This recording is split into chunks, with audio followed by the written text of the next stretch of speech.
Aku berkata kepadamu, demikian juga akan ada sukacita di surga karena satu orang berdosa yang bertobat lebih daripada sukacita karena 99 orang benar yang tidak memerlukan pertobatan. Saudara-saudariku yang terkasih dimanapun Anda berada, dalam bacaan Injil jelas sekali Yesus mengajak kepada kita untuk bertobat. Dan bacaan Injil hari ini adalah merupakan kesatuan dengan kisah anak yang hilang dalam Injil Lukas bab 15. Dan pertobatan itu adalah pintu keselamatan. Dasar dari pertobatan adalah kemurahan hati Allah. Allah tidak pernah memandang dosa kita. Allah akan selalu menanti-nantikan pertobatan kita. Yang penting asal kita datang kepada Tuhan, maka kita akan diampuni. Sebagai dasarnya adalah contoh dalam perumpamaan kisah anak yang hilang. Kurang apa dosa si bungsu itu ya? Pertama, dia meminta warisan belum waktunya. Itu kan sama dengan membunuh ayahnya ya. Ayahnya masih meger-meger, dia sudah minta warisan. Biasanya warisan dibagikan ketika orang tuanya sudah meninggal. Nah, ini orang tuanya masih meger-meger. Meger-meger itu apa ya? Masih segar bugar ya. Masih sehat, masih hidup, kok sudah dimintai warisan, itu pertama. Lalu kemudian warisannya dipakai untuk apa? Dipakai untuk foya-foya, ya. Untuk mabuk-mabukan, untuk narkoba, kemudian juga untuk berzina dengan wanita-wanita, para pelacur. Wah, dosanya, apalagi dosanya? Ya, pokoknya banyak lah ya. Walaupun banyak, akhirnya dia merasa tidak bisa hidup di negeri orang, akhirnya dia pulang.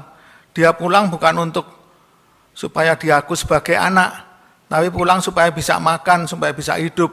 Dan apa yang terjadi? Ternyata bapaknya sudah menunggu kedatangannya, ya. Dan begitu ketika dia pulang, dia tidak hanya diangkat sebagai pegawai supaya bisa makan, tetapi dia tetap diangkat sebagai anak. Ya, diberi jubah, dia adakan pesta, kemudian apalagi diberi sandal ya.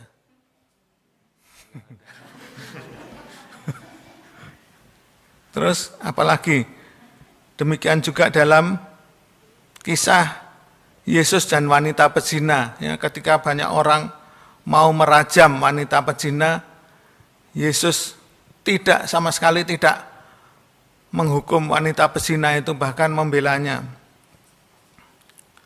Sehingga wanita itu tidak jadi dirajam. Apalagi dalam kisah majikan yang memberikan upah yang sama kepada orang yang bekerja dari jam 6 pagi dengan yang jam 5 sore. Ya. Siapa yang dimaksudkan yang bekerja dari jam 6 pagi adalah yang merasa orang benar, ya, orang-orang Yahudi, orang-orang Farisi, ahli-ahli Taurat dan para imam itu yang merasa paling benar bekerja dari jam 6 pagi.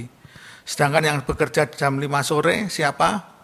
Orang-orang pendosa, para pelacur, penjudi, orang-orang pemungut cukai, pokoknya yang orang-orang berdosa itu. Ya.